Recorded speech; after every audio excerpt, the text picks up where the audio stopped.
Hi అండి. Welcome to మా వంటల ఎక్స్‌ప్రెస్. ఈరోజు నేను చెప్పబోయే రెసిపీ ఏంటంటే వెజ్ బిర్యానీ అండి. చాలా ఈజీగా చేసుకోవచ్చు. తక్కువ టైంలో కూడా అయిపోతుంది. మన ఇంట్లోని కొన్ని కూరలుంటే వాటితోని ఈజీగా రైస్ ఐటెమ్ చేసుకోవచ్చు. తప్పకుండా మీ ఇంట్లో ట్రై చేయండి. ఎక్కువ ఇంగ్రీడియెంట్స్ కూడా అవసరం ఉండవండి. కానీ రుచి మాత్రం ఏంటంటే చాలా బావుంటుంది. సో మీకు ఈ వీడియో నచ్చితే like, share and subscribe to my channel. ఇది లంచ్ బాక్స్‌లో కూడా చాలా బావుంటుందండి. ఒకసారి ఇంట్లో ట్రై చేయండి.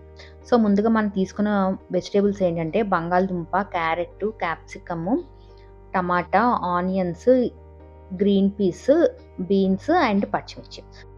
ఈ వెజిటబుల్స్ అన్నిటిని 1 కప్ వరకు తీసుకొని పచ్చిమిర్చిని 2 తీసుకుంటే సరిపోతుంది. సో ఇప్పుడు ఒక కుక్కర్ తీసుకొని దాంట్లోని 1 స్పూన్ వరకు ఆయిల్, 1 స్పూన్ వరకు ఘీ కలిపి వేసేసి దాంట్లోని బిర్యానీ స్పైసెస్ ఉంటాయి కదా, వాటిని 1/2 స్పూన్ వరకు వేయాలండి. ఈ బిర్యానీ ఆకుని 2 వేసుకుంటే సరిపోతుంది. జీలకర్ర 1 స్పూన్ వేసుకోవాలి. అండ్ జీడిపప్పు 1 స్పూన్ వరకు వేసుకొని ఇప్పుడు ఉల్లిపాయలు, పచ్చిమిర్చి కూడా వేసేసి వేగిన తర్వాత మనం రెడీగా పెట్టుకున్న కూర ముక్కలు ఉన్నాయి కదా, వాటన్నిటిని వేసేయాలి. ఈ కూర ముక్కలు మీకు ఇంకా పెద్దగా సైజులో కావస్తే పెద్దగా కట్ చేసుకోవచ్చు, లేకపోతే ఈ మీడియం సైజులో సరిపోతాయి.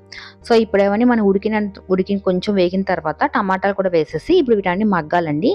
సో కొంచెం మూత పెట్టి వదిలేస్తే కొంచెంసేపు మగ్గిపోతుంది. సో ఈ కూరలు కొంచెం మగ్గిన తర్వాత 1/2 కప్ వరకు ఫ్రెష్ కర్డ్‌ని వేసుకోవాలండి. సో ఇప్పుడు ఈ కూర మట్టుగా మన కొంచెం సాల్ట్, కొంచెం పించ్ ఆఫ్ పసుపు కూడా వేసేసి వీటిని కలిపేసుకొని మనం మూత పెట్టి వదిలేస్తే ఈ పెరుగుతో పాటు అవి బాగా ఉడుకుతాయన్నమాట. సో ఈ టైంలోనే మనం 1 ½ కప్ వరకు బాస్మతి రైస్‌ని నానబెట్టుకోవాలి. 10-15 నిమిషాలు నానబెడితే సరిపోతుంది. ఎక్కువసేపు నానబెట్టద్దు.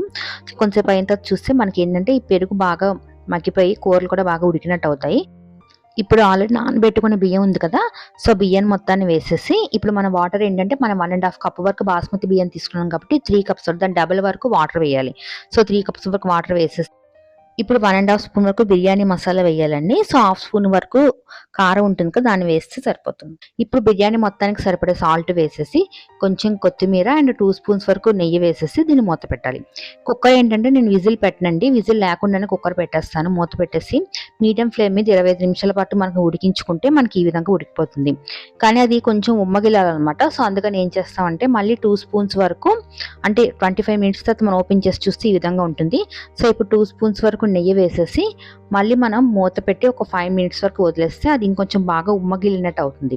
అంటే ఏమైనా కొంచెం వాటర్ ఉండిపోయినా అది ఎవాపరేట్ అయిపోతుంది అనమాట. సో ఈ విధంగా 5 మినిట్స్ తర్వాత మనం ఓపెన్ చేసి చూసేస్తే మనకి ఈ విధంగా బిర్యానీ రెడీ అయిపోతుందండి. ఇది చాలా బాగుంటుందండి. కొంచెం ఘాటుగా మసాలా ఫ్లేవర్ కూడా చాలా బాగుంటుంది. దీన్ని రైతాతో తిన్నా బాగుంటుందండి, లేకపోతే మనం దీంట్లోకి ఏదైనా బిర్యానీ కర్రీ చేసుకున్నా బాగుంటుంది. ఏ రకంగానే ఈ రైస్ చాలా బాగుంటుంది. తప్పకుండా మీ ఇంట్లో ట్రై చేయండి. అండ్ ఈ వీడియో నచ్చితే like, share and subscribe to my channel. Thank you for watching.